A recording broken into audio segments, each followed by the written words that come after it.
most problematic thing for me, and I don't speak as an expert but as a practitioner, about this proposed bill is how it clubs different technologies, different platforms, and also different sizes of media organizations. Now, why is this important to understand? Because many of us have now migrated out of television into the YouTube-driven, YouTube first, but not restricted only to YouTube space. We did that for various reasons, but in many parts because we got disillusioned with what was happening in the television space, right? And we thought here was a space, it didn't have to be giant, you didn't have to be big media, you didn't have to be corporate media, you could genuinely be honest to your own authentic sense of what journalism should be. Now, what are some of the changes that, by the way, have already come in? I don't know how many of you knew the fact that at one point, if you were a digital platform, you were allowed to raise money from outside India, no questions asked, right?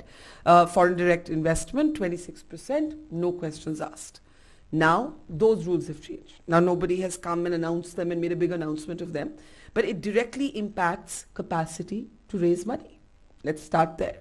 Then there was this idea of a grievance redressal mechanism that was brought in for all digital platforms. So we were told that you will now have to have a grievance redressal officer.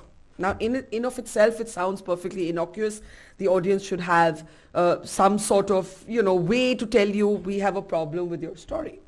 But what do you do if, for example, I do a program, as I do every evening, which streams live on my platform, and I have 100 people who write in an organized way, much like trolls on Twitter, or X as it's now called, and say, we are offended by this, right? Now I have to, as a small sort of 20% organization, spend money on having one person who will sift through all of these replies and reply to them, right? Two, if need be, I have to hire lawyers, and I think a lot of us have got by because we have friends and family who are lawyers. Literally, I'm being that honest that the kind of things we deal with, the first pressure is financial pressure. The first pressure is to complicate your financial viability.